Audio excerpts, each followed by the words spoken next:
агентии назорати давлатии молиявӣ ва мубориза бо коррупсия дар Тоҷикистон рӯзи 9 августи соли 2024 аз тасарруфи беш аз 120 миллион сомонӣ дар сохторҳои вазорати дифоъ хабар дод. Ба иттилои агентӣ, барои ин ҷиноят 52 масъули ин ниҳод ва дигар идораҳои муҳими давлатӣ боздошт шуданд.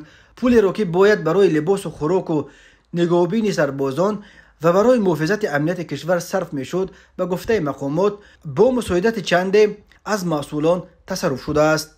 Насриддин Низомзода, сардори раёсати тафтишоти агентии назорати давлатии молиявӣ ва мубориза бо коррупсия, рӯзи 9 август земни нишасти хабарӣ гуфт, дар натиҷаи тафтиши ниҳоии фаъолияти молиявӣ дар воҳидҳои сохтори вазорати дифои Тоҷикистон дар маҷмӯъ 123 миллиону 972 ҳазор сомонӣ тасарруфи маблағҳо ошкор карда шуд ва то имрӯз 9 парвандаи ҷиноятӣ қисм ба қисм ба додгоҳи олӣ ирсол гардид. Вай афзуд ки дар робита ба тасарруфи пули давлат дар сохторҳои вазорати дифоъ нисбат ба 52 нафар парвандаи ҷиноӣ боз шуда ба додгоҳ ирсол шудааст ва тафтиши пешакии қисме аз парвандаҳо идома дорад. Аз маблағи беш аз 123 миллион сомонӣ то ҳол 93 миллион сомонияш ба буҷети давлатӣ баргардонида шудааст. Афзуд ӯ.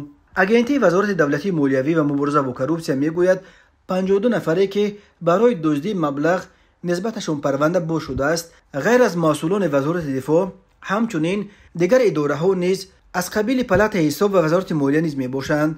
дар бораи шахсияти онҳо ҷузъиёт дода нашуд.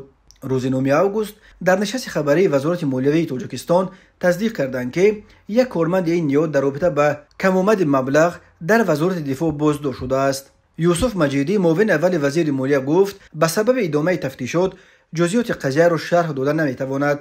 агентии мубориза бо коррупсия дар Тоҷикистон хабари дуздиву аз худ кардани миллионҳо доллар аз вазорати дифоъро моҳи феврали имсол тасдиқ карда буд. он замон гуфта мешуд ки қисми аз ин маблағро дар ҳаҷми 24 миллион сомонӣ ошкор карданд ва аз натиҷаи идомаи тафтишот баъдан расонаҳоро огоҳ мекунанд.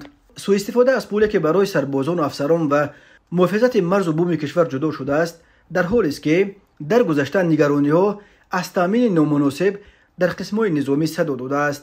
аз худ кардани миллионҳо сомонии буҷа аз тарафи кормандони вазорати дифоъ ва дигар идораҳои давлатӣ аломати дигаре аз зуҳуроти вайронгарӣ, фасоду ришвахӯрӣ дар Тоҷикистон аст.